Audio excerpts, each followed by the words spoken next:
Hello, class, and welcome. Congratulations. We just finished exam one, so hope everybody did well in the exam. Again, my goal wasn't to try to trick you. My goal wasn't to try to find questions that you could never find the answer to. But again, I wanted to challenge you. I wanted to make sure that you've been reading the chapters, really paying attention on the discussion boards, following the videos, and really, expressing your opinions as you have done so well all semester long. So if you can believe it, we only have five or six modules left to go. Actually, I think just five modules plus and then exam number two, and then we're done. I mean, that's how quickly this semester's gone on. I know we have an extra week in there for fall break, but again, it's amazing how quickly this class has progressed. So.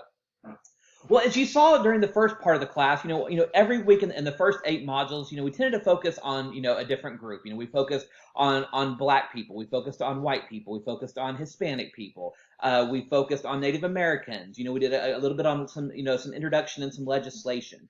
The next part of the class, we're going to be talking about, similar diversity topics, but focus more on different types of groups. We're going to look at age. We're going to look at religion. We're going to look at people's physical and mental abilities. We're going to focus on sexuality and the workplace, work in the family, sex and gender, things along those lines. So we're really going to start moving away from talking about individual groups based on, skin color or ethnicity, and starting to look more at topics based on, religion and age and things along those lines. So this week we actually is kind of our first week where we're actually going to be covering two chapters in the textbook, chapters 9 and chapter 10. Chapter 9 is about sex and gender, and chapter 10 is about work and family. Chapter 9, I think kind of the highlights that you want to know for chapter 9 is about sex and gender is look at the different roles, gender roles, and how that affects things like your pay and benefits and things along those lines. Gender roles is really a really fascinating topic right now. Think about it. If I say a name of a job, most people automatically tend to think either men or women do that role. So if I say professional athlete, most people automatically think of men, but there are a ton of women professional athletes. If I say nurse or I say elementary school teacher, people naturally assume, oh, that's a woman's job, or women primarily do that job. And it's true. Women may, there may be more female nurses than male, but to stereotype and to assume that just because you have a job title that it's only a man's job or only a woman's job misses the point, and it's really what we want to focus on in chapter 9. It's about moving past those stereotypes and those views about gender roles and things, and recognizing that anybody can have any job at any given time. So we want to focus on that this week. Chapter 9 also talks a lot about sexual harassment, and definitely pay attention to the different forms of sexual harassment. I like to ask questions on exam number 2 to make sure you understand the different types of sexual harassment and understand what quid pro quo is, what is a hostile work environment, and the similarities and differences between the two, because there's a good solid chance, just statistically speaking, that either you personally will experience sexual harassment or one of your coworkers will experience sexual harassment at some point. So it's important to understand what it is, how it affects people's psyches, how it affects the workplace in general, and the role that you can play in helping to prevent it. Finally, in chapter 9, there's a great discussion about the glass ceiling and the glass floor, and the glass escalator is actually another term. Make sure you read those terms and make sure you understand what those mean, because again, a very important thing to talk about, because we talk a lot about women reaching the glass ceiling or the glass floor. We tend to associate it with women for very, very good reasons, but I need you to understand how that aspect goes through the whole workforce in general. So please make sure you pay attention to those three topics: gender roles and pay, sexual harassment, and the glass ceiling, glass floor, in addition to any other topics in the chapter. Chapter 10, we tend to we talk a lot about work and family.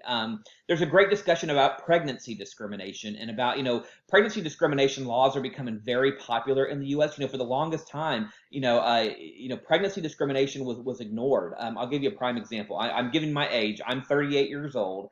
I was born in 1982.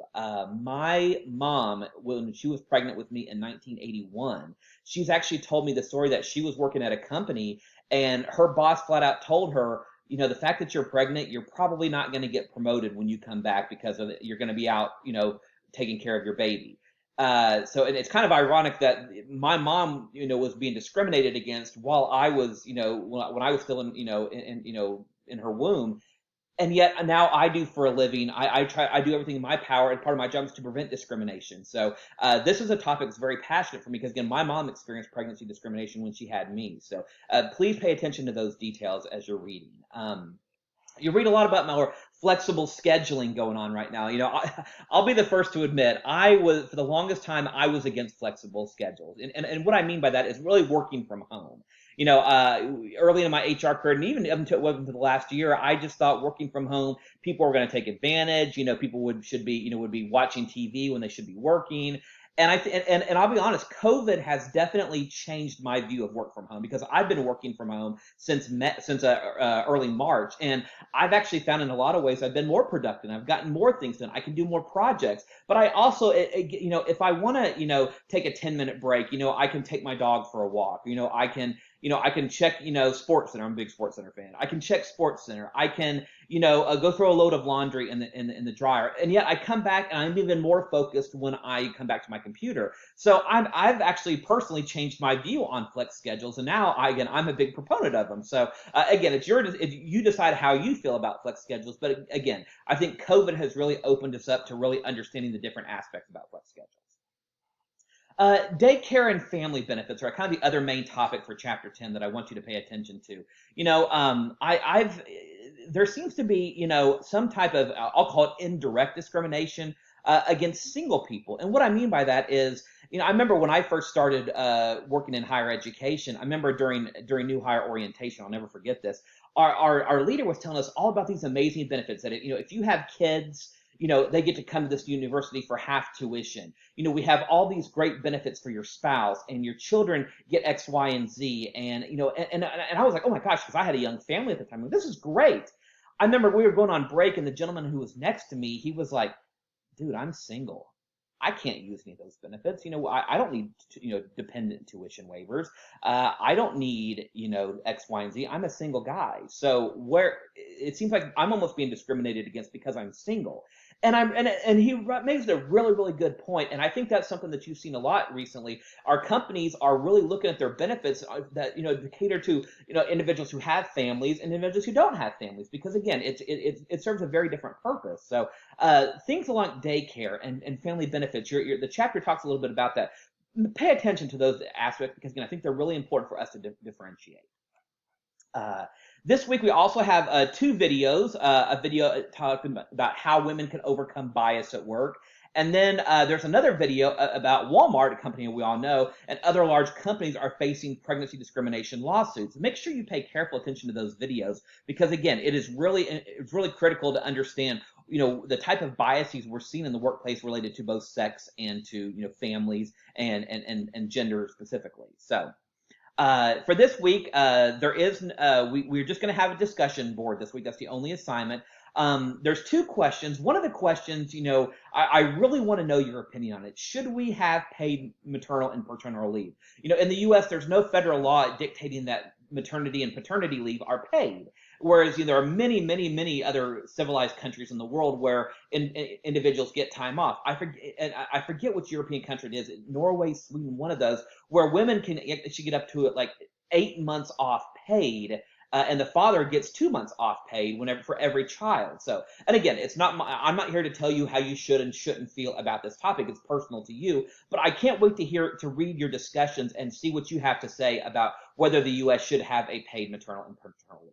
So, final thing is again, that's the only assignment this week, but make sure next Sunday, November 1st, we have the next paper is due. For your undergraduates, that'll be your second paper, and for the graduate students, that's your third paper. It's on the same topic. Everybody has to write the same paper, but make sure you don't forget that next Sunday we do have a paper due.